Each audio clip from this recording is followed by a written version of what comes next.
Espaço Plural. Debates e entrevistas da Rede, Rede Estação Democracia, é transmitido nos canais da Rede no Facebook e YouTube e no site rede.org.br.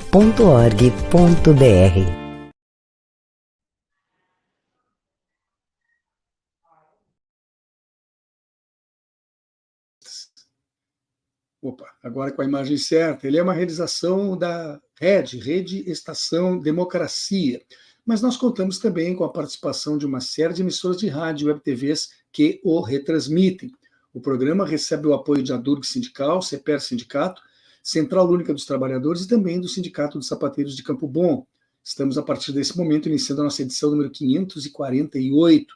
E hoje eu recebo aqui como convidados Andrés Ferrari Reines, ele que é economista pela Universidade de Buenos Aires e professor aqui na Universidade Federal do Rio Grande do Sul, onde ministra aula nos cursos de economia e na pós-graduação em estudos estratégicos internacionais. Também está conosco Dudu Moraes, mestrando no curso de Estudos e Relações do Trabalho da Faculdade Latino-Americana de Ciências Sociais e diretor de Recursos Humanos na Administração de Parques Nacionais da Argentina. Completa o grupo Cássio Moreira, doutor em Economia pela Universidade Federal do Rio Grande do Sul, pós-doutor em História pela Universidade Federal Fluminense. Ele que é professor no Instituto Federal do Rio Grande do Sul e criou o canal Conversas e Café no YouTube. Sempre a gente recomenda que os parceiros, vale a pena acompanhar. Estaremos conversando com os três aqui a respeito dos desafios enfrentados pela administração do presidente argentino Javier Milei. Eu lembro a todos que esse programa acontece de segunda a sexta-feira, sempre das 2 às 3 horas da tarde, normalmente ao vivo. Se você não puder acompanhar algum desses dias nesse horário, pode, a qualquer momento em que tenha disponibilidade de tempo, acessar a nossa página no YouTube, por exemplo, que lá está gravado o vídeo e à disposição. Você também pode e deve entrar via site red.org.br. Nesse site, além dos vídeos do próprio Espaço Plural, você encontra dos demais programas que compõem a grade da Rede, além de uma série de artigos especialmente produzidos para o espaço e notícias que são diariamente atualizadas com o trabalho da jornalista Gisele Agliardi. Seja bem-vindo, Andrés. Boa tarde. Boa tarde, Solon. Muito obrigado. Saludo a los colegas Dudu y Casio. Bueno, vamos a estar vendo acá, então, qué es lo que está haciendo nosso novo presidente. Muito bem, Dudu, bom contar contigo aí, direto de Buenos Aires. Boa tarde. Boa tarde a toda a audiência que está escutando, a você, Solon. Obrigado pelo convite e estar participando. E vamos ver como a gente trabalha esses temas hoje, não? Cássio, seja bem-vindo. Posso falar português também ou não? Não, você pode falar português, deixamos para os outros o sotaque. Não, muito obrigado mais uma vez pelo convite aí, né? Eu espero aprender aí com os colegas e também contribuir com algumas falas. Até para esclarecer a questão dos idiomas e dos sotaques, né? O Dudu é um brasileiro do Ceará, mas que mora aí há 15 anos em Buenos Aires. Já o Andrés, que é um argentino, lá acredito que da capital também, está morando aqui em Porto Alegre há algum tempo, ou seja, estamos com uma troca de endereços. E o Cássio, todo mundo sabe quem é o nosso parceiro aqui. Pessoal, eu quero começar propondo o seguinte para vocês, talvez vocês tenham conhecimento, mas o presidente Javier Milei declarou no último domingo, numa entrevista que ele concedeu à rádio Mitre, que é conhecida lá em Buenos Aires, de que não irá negociar nenhuma modificação no pacote de reforma do Estado que ele enviou ao Congresso no final de dezembro ainda. Pergunto para vocês, ele pode simplesmente desconhecer a posição e o poder do Legislativo? Se trata de mais uma das suas conhecidas bravatas ou existe mesmo alguma forma legal de ser superada esta barreira imposta pela oposição? Andrés, fale conosco, por favor, sobre isso. No existe ninguna. Lo que él está procurando con eso es que el Congreso aceite lo que él quiere. Mas si el Congreso no aceitar, formalmente no existe, ¿no? Entonces, lo que él está procurando es presionar al Congreso por medio de la población, etcétera, para que los miembros del Congreso se sientan obligados a acompañarlo. Mas ya ontem começaram a desfazer-se várias questões.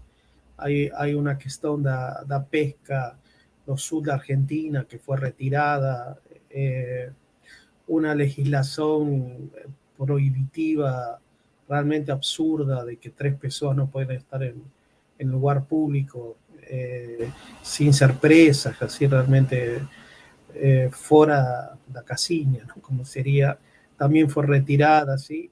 Y hasta ahora no está claro de que lo que fica va a ir adiante também, não? Dudu, você que está aí no centro dos acontecimentos em Buenos Aires, existe alguma possibilidade do presidente Javier Milei, simplesmente com essa retórica, criar uma situação que constranja o Congresso no sentido de que passe a aceitar tudo aquilo que ele está querendo impor? Olha, agora nesse momento, o que está acontecendo é que estão debatendo a lei, a que é conhecida como Lei Ônibus, que seria um caminhão, uma tonelada de leis juntas, com vários artigos, modificando algumas coisas da estrutura do Estado. E eu não creio que, tal qual ele apresentou, vai ser possível executar, vai ser aprovado. Tanto que hoje, em alguns meios nacionais, já saiu algumas negociações que o ministro do Interior, que é Franco, já disse que vão modificar algumas coisas que estão pedindo. Tanto a CFT, que é o coletivo de trabalhadores daqui, e também alguns legisladores da oposição, que não aceitam muitas coisas. Então, tal como ele apresentou, não vai ser aprovado. É impossível. E também as pessoas, a sociedade também já está se preparando para se movimentar também, como falou Andrés antes, por todo esse tema das proibições e do fator econômico também, que isso que ele decretou com o DNU, que é o Decreto de Necessidade de Urgência, onde ele busca desregular toda a economia, setor econômico, financeiro, com subas de tarifas de gás, de transporte. A gente vai ter que uma suba no gás, por exemplo, de 700%. É muito. Por exemplo, uma família que antes pagava, no mês passado, 5 mil pesos de gás, vai estar passando a pagar mais ou menos 24 mil pesos. Então, eu creio não, seguramente não vai ser aprovado tal qual foi apresentado esse pacote de medidas. Cássio, a tua formação, além de economia, é também em história, né? Existe algum outro precedente em toda a América Latina de alguém tentar fazer um pacotaço como esse que acabou falar agora o Dudu? Quer dizer, como é que pode uma família que não tem aumento de renda e que provavelmente esteja até enfrentando sérias condições de se manter nos seus empregos, possam passar a pagar da noite por dia 5 vezes mais pelos serviços básicos, que a rigor são uma obrigação do Estado? Existe algum precedente na história que a gente possa citar como esse, Cássio? Que eu lembre, não. Apesar que, se tu olhar um pouco a pauta econômica do Milei, tu vai ver muitas semelhanças com Pinochet, embora em épocas diferentes, né? Só que o Pinochet acabou por um golpe militar, né? O Milei acaba chegando ao poder por meio das urnas. A questão que eu acho é a seguinte: eu concordo com os colegas, dificilmente todo esse pacotaço que o Milei já anunciou, dificilmente ele vai conseguir, mas eu vejo isso como uma estratégia dele, né? Ou seja, ele lança isso logo em seguida, ou seja, toma posse e logo em seguida já começa a anunciar uma grande quantidade de... É que nem quando tu vai negociar um carro, Solon, né? Tu pede um valor lá em cima, o outro oferece lá embaixo, até que se chega a tentar num meio termo, né? Então, eu acho que ele tem consciência disso, de que ele não vai conseguir aprovar todas essas medidas, né? O Milei, ele é um economista muito inspirado na escola austríaca, na economia, ou seja, ele é um libertário. O libertário nada mais é do que aquele cara que defende liberdade plena para o capital explorar o trabalho. Até porque, se ele fosse um liberal, né, autêntico, ele não iria fazer essas questões até de contra as manifestações, né, freando a liberdade das pessoas de se manifestarem contra o governo. Então, ele está dentro dessa escola austríaca que vê o Estado mínimo, né, o mínimo do mínimo. E para isso tu tem como Hayek, por exemplo, que inspirou o governo Thatcher na Inglaterra, né? Então, de certa forma, o Milei ele entra dentro dessa mesma linha da Margaret Thatcher, claro que em épocas completamente diferentes. Então, eu vejo que é uma estratégia para daqui a pouco ele não conseguir aprovar a maioria das medidas, ele pelo menos daqui a pouco ficar lá no meio, né? Até porque ele tem uma minoria muito expressiva no Congresso, embora vai estar sendo apoiado pela turma do Macri, que acaba tendo, né, uma representação no parlamento. Então, eu não vejo precedente dessa forma. Eu acho que até, inclusive, vai ser didático para a Argentina, embora, na minha opinião, desastroso, um governo Milei, mas eu não vejo um precedente assim. Eu vejo algumas semelhanças com o governo Pinochet, isso que recém está no início, né? Só que dentro de uma democracia que eu acho que, se ele tiver a oportunidade de cada vez mais ter superpoderes, ele vai tentar conseguir isso sim. Na mesma entrevista, o novo mandatário da Argentina disse que ele, no executivo, está fazendo um trabalho fenomenal, ele usou esse adjetivo, mas que isso pode ser prejudicado por, entre aspas, coisas estúpidas feitas pelo Congresso. Com declarações como essa, existe a possibilidade de uma conciliação a ser buscada? Porque o Milei parece que ele está ainda em campanha, né? Sem ter se dado conta de que a política necessita de articulações constantes. Lhe falta realmente preparo tão básico, assim, tão elementar, ou ele é apenas um ator? Ele está fazendo um teatro em relação a tudo que acontece, Andrés? Bom, eu acho que Milei no es ni una cosa ni la otra, es una persona que se encontró en esta situación un poco a casualidad por la falta de respuesta del sistema institucional a las expectativas de las personas. Mas, por otro lado, él tiene un proyecto no propio, ¿no? Él es parte de un proyecto, que es un proyecto occidental global, que sí es un precedente, que es Rusia en la década del 90,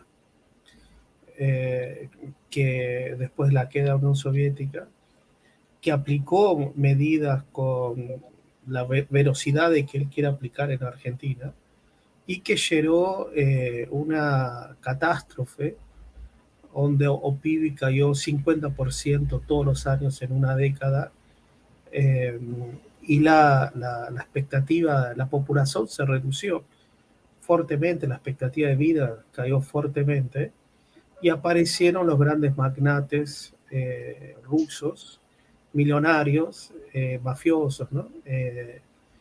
Que eso comenzó a ser confrontado cuando apareció Putin. Por tanto, Milei es parte de ese proyecto.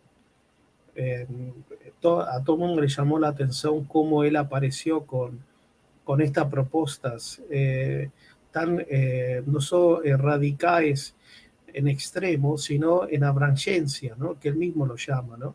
Como refundar la Argentina sobre otros parámetros en todos sus aspectos, inclusive hasta los más tolos, como por ejemplo que los jueces tienen que usar toga preta como hacen en Estados Unidos, etc. Y otra serie de cosas más que también implican la abertura y casi la entrega da riqueza argentina, do patrimonio argentino natural a los capitales extranjeros. En ese sentido, él se aproxima a la experiencia del gobierno de Macri, que es quien creó la deuda externa, básicamente el problema que ahora tiene la Argentina, con quien le llamó o Messi das Finanzas, que es o ministro de Economía actual, Don Milei, ¿no? Un poco también con Milei es que las personas acreditaron en un discurso de odio, de frustración, de bronca, apuntado a lo que llamaba la casta política, al Estado, etcétera, que es un enemigo imaginario y que económicamente no fella, ¿no? Como si fuesen los grandes beneficiados de este esquema, ¿no? Personas que estén en planes sociales, bolsas, familias, ese tipo de cuestiones, y no votaron este modelo económico que fue a las elecciones y salió tercera, que ahora la candidata es la ministra de Seguridad, que quiere aplicar una represión muy grande. Eso está en consonancia con lo que está pasando en los países occidentales, ¿no? Algo similar está haciendo Sunak en Inglaterra, y estamos viendo también el crecimiento de los partidos de extrema derecha en Europa.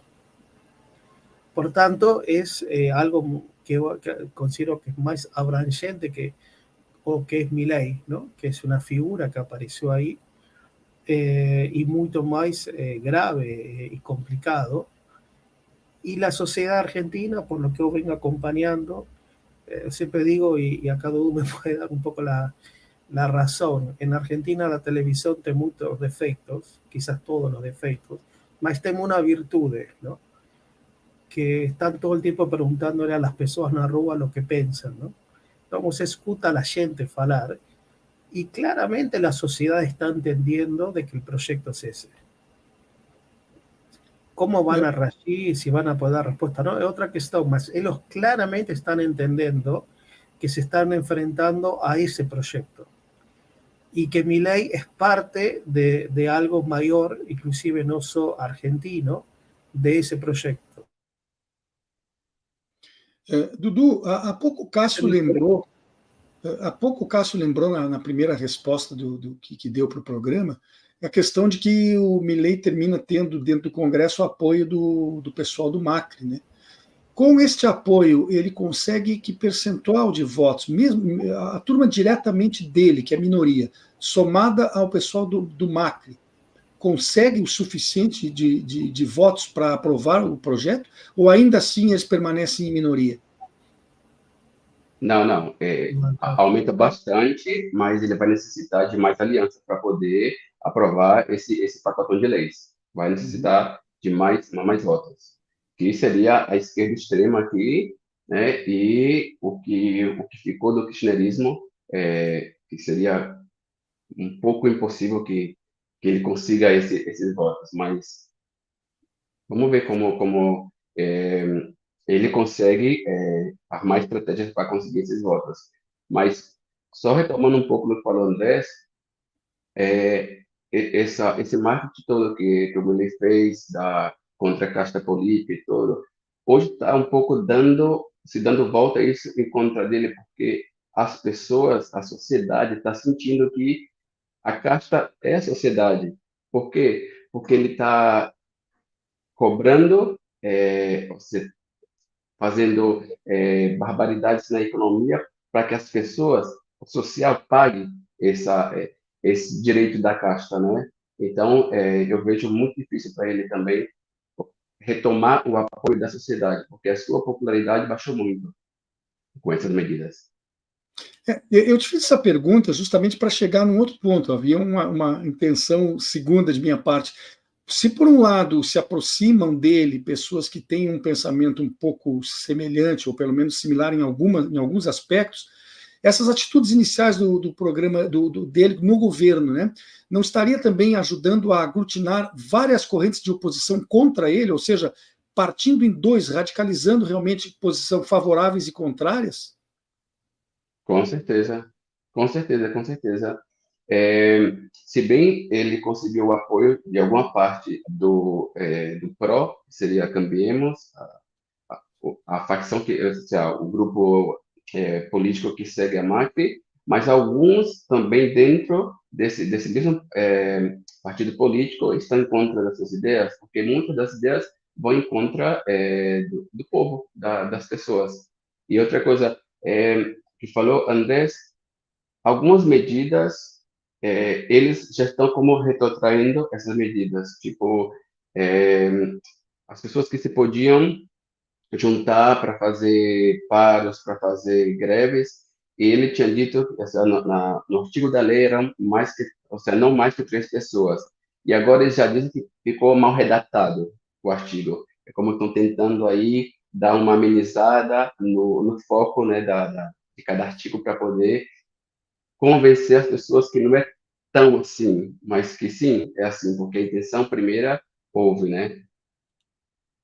Cássio, até para a gente encerrar essa primeira parte em que eu aproveitei a entrevista dele dado à Rádio Mitre, eu quero acrescentar uma frase aqui literal que foi tirada dessas declarações dele. Tá? Abre aspas.